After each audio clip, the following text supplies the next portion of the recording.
Welcome to Invictus Forum. Thank you for subscribing to our channel. Share the link to other students. You can also follow us on Facebook.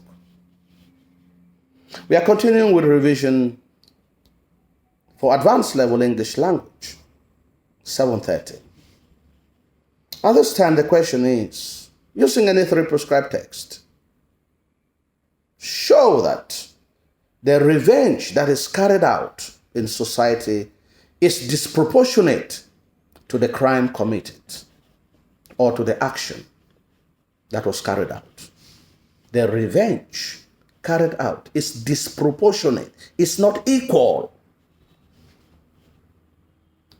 In a walk in the night, Michael Adonis takes off a few minutes to ease himself, and they have a verbal exchange with his white boss, and he's summarily dismissed, leaving him frustrated. We are therefore saying that the dismissal, which could be an act of revenge motivated by racial discrimination, is disproportionate to Michael Adonis simply speaking back to his white foreman. Constable Routes, who has a troubled home and is frustrated because of his marriage, is called and informed that Willie Boy is the suspect for killing of Uncle Dottie without proper investigation. He puts a manhunt because Willie Boy has, according to him, has killed a white man, which is, of course, a grievous crime. And when he meets the boy, he shoots him. He refuses an ambulance to be called to save his life. He allows him to bleed to death in the police van while he engages in a senseless conversation with the cigarette vendor. Their revenge is disproportionate because he has just shot an innocent individual and had treated him inhumanely. After shooting him, he would have simply allowed him to be treated and then face trial and found if he is guilty of the crime for which he is accused or not.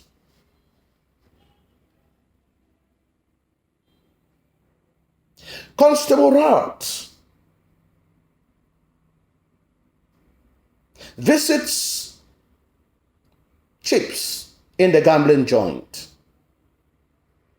and the man makes a simple joke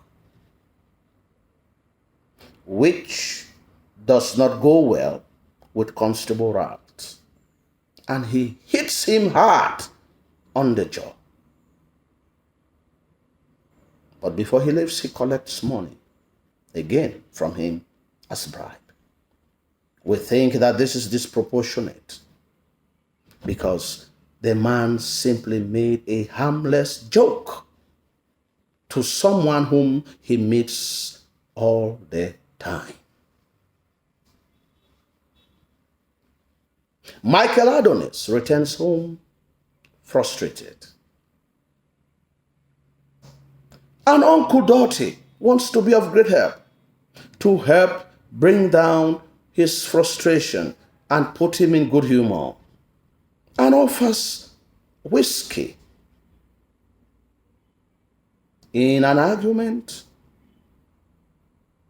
Michael loses it, and in anger he hits Uncle Dottie with a bottle of whiskey. This might be taking revenge for the fact that he had been dismissed from his place of work by a white man. And Uncle Dottie is a representation of the white man who has made him to lose his job. But we think that this revenge is disproportionate because Uncle Dottie is another poor white man who has nothing to do with the strong white apartheid sentiment and discrimination. In the cask of Amontillado, the Montresor family has the habit of carrying out revenge on their enemies. And the many bones or skeletons found in the catacomb is testimony of the people, the many people that they have killed.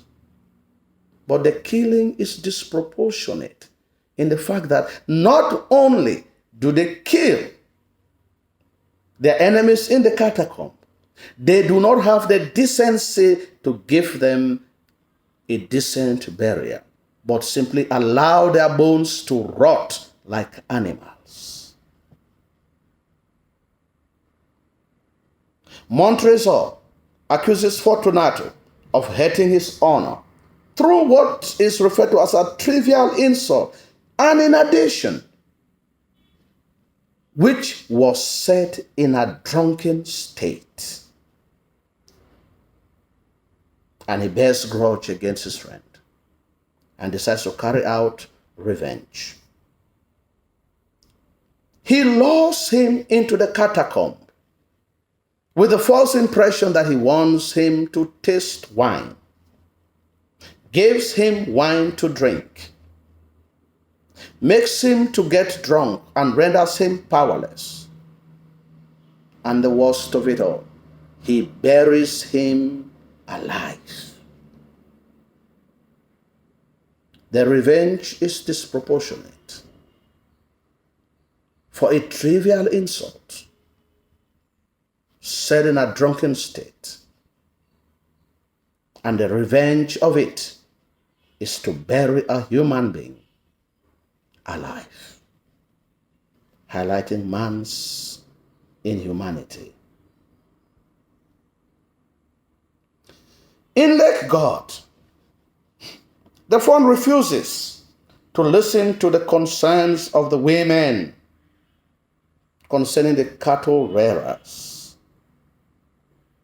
And the women carry out revenge by refusing to sell food to Angela at the market. This revenge is disproportionate because Angela has nothing to do with the fawn's decision. Instead, she is the one who is asking the fawn to listen to his subjects and do what his subjects want him to do. The women go further, refusing to recognize her as their queen and make her to remind her that she's barren. The women continue to refuse their husbands food and sex, starving them of their matrimonial prerogatives because they want to force their husbands to put pressure on the fawn. This revenge is disproportionate because the men have done all they can. They have met the fawn, and the fawn has refused to listen to them. The fawn has even banned Quifawn, the strongest male colt, which would have put pressure on the fawn to carry out the sacrifice. Sheboyo continues to bother the fawn with performing the sacrifice because he is worried about what may befall the community. The fawn sends his dogs, and they beat the chief priest mercilessly. Such revengeful action is disproportionate because the fawn is simply carrying out his duty, and his desire is to save the community from a calamity. He goes back licking his wounds highlighting violence and conflict. Thank you very much. Continue to like our content. Share it with other students. Follow us also on Facebook. Type in Victor's Forum and follow us. Leave us a comment. Tell us what you think about what we are doing.